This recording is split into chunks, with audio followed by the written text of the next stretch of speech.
Sa video na ito ay pag-uusapan po natin ang kasalukuyang galaw ni Shiba Inu at kung bakit nabawasan ang takot ng mga investors na baka magkaroon ito ng ikalimang zero sa kanyang presyo. Marami pong nag-alala noong nakaraang linggo na posibleng bumagsak palalo si Shiba Inu, pero dahil po sa ilang pangyayari tulad po ng whale accumulation at bullish signals mula sa kanyang technical indicators ay nag-iba po ang direksyon ng usapan. Kaya ayan po ang siyang ating pag-uusapan sa video na ito, pero bago po tayo magpatuloy ay pakibasa na lamang po muna ang disclaimer dito po sa ibaba ng ating screen. At ayan, ano nga ba ang kinatatakutan ng mga traders kay Shiba Inu? Nito pong August 25 ay bumaba po kasi si Shiba Inu sa presyo na 40 digits 1188. Ito ang pinakamababa niya sa loob ng 2 linggo. Sa oras na iyon ay muntik na niyang mabitawan ang support level na 40 digits 11. Kung bumigay po yan or bumigay po ang support na ito, posible sanang bumaba siya sa ilalim ng 40 digits 10 at dito na sana papasok ang ikalimang zero. Kapag nangyari po yan, malaking dagok ito para sa mga short-term investors dahil mas lalong bababa ang kanilang kita at mawawalan ng kumpiyansa ang iba pang mga traders.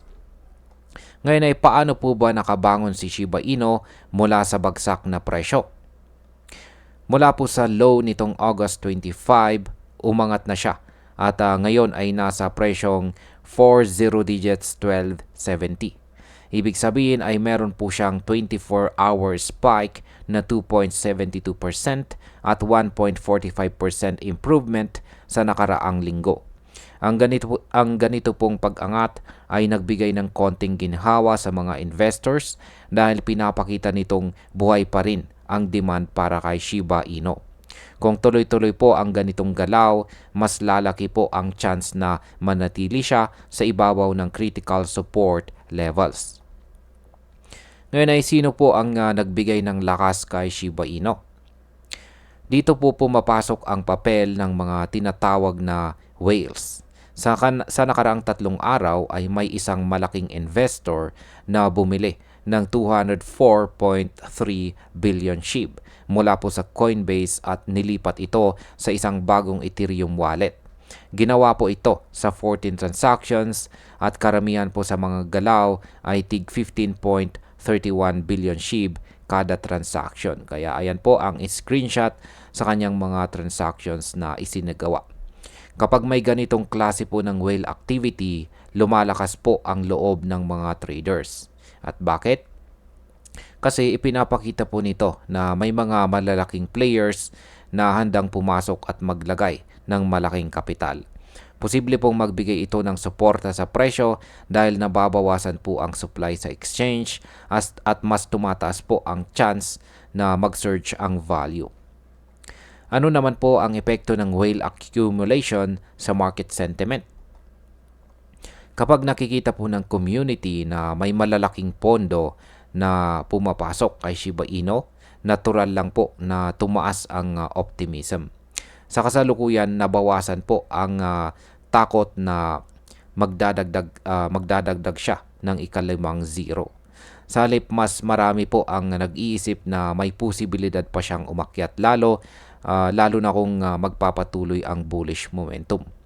Kung tuloy po ang ganitong galaw, maaari pong dumami ang mga retail investors na muling papasok kay SHIB dahil ayaw po nilang maiwan sa susunod na rally.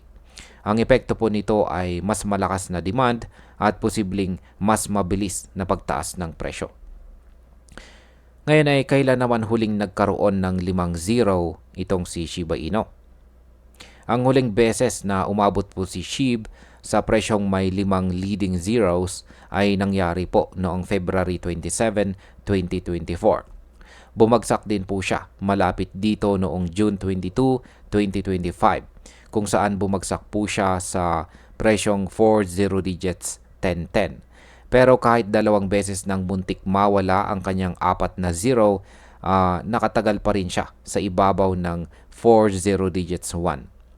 Ang matibay po na depensa sa presyo na ito ay nagpapakita na may malakas na suporta mula sa mga investors. Ibig pong sabihin, may maraming traders na handang bumili tuwing lalapit po siya sa presyong yan. Yan ang 40 digits 1 or 40 digits 10. Ito po ay magandang sinyales para sa mga umaasang tataas itong si Shiba Inu. Ngayon ay posible ba talagang umakyat si Shiba Inu sa bagong all-time high? Sa ngayon, imbis po na matakot ang mga analyst sa posibilidad ng pagbagsak, mas nakikita po nila ang chance na tumaas si Shiba Inu sa 30 digits 1 ngayong cycle na ito. Kung mangyari po ito, magiging napakalaking milestone dahil ito ay magiging bagong all-time high. Ang ganito pong galaw ay makakapagbigay ng mas malakas na hype at pwede pong makahikayat ng mas maraming bagong mga investors. Pero kailangan ding tandaan na nakadepende po ito sa iba pang mga factors tulad po ng overall market trend, galaw ng Bitcoin at kung magpapatuloy po ang whale activity. Kapag bumaba po ang market sentiment o biglang nagbenta ang malalaking investors, posible pong bumalik sa critical levels itong si SHIB. Bilang panghuli, para sa akin ay maganda po ang kasalukuyang sitwasyon ni Shiba Inu. Oo, muntik na siyang madagdagan ng zero pero sa tulong ng malalaking investors at technical signals ay nakabangon po siya kaagad. Ang presyong nasa ibabaw po ng 40 digits 1 ay parang matibay na pundasyon na nagtatanggol sa kanya mula sa mas malalim na pagbagsak. Kung magpapatuloy po ang whale support at manatili ang bullish momentum, posible po nating makita si Shiba Inu na unti-unting umaakyat patungo sa mas mataas na targets. Pero lagi pa rin itong may kasamang risk.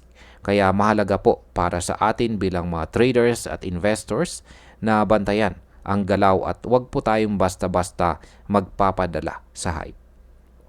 At ayan, hanggang dito na lamang po tayo sa video na ito mga ka-crypto. Marami pong salamat sa panonood. Ingat po tayo lagi at God bless po sa ating lahat.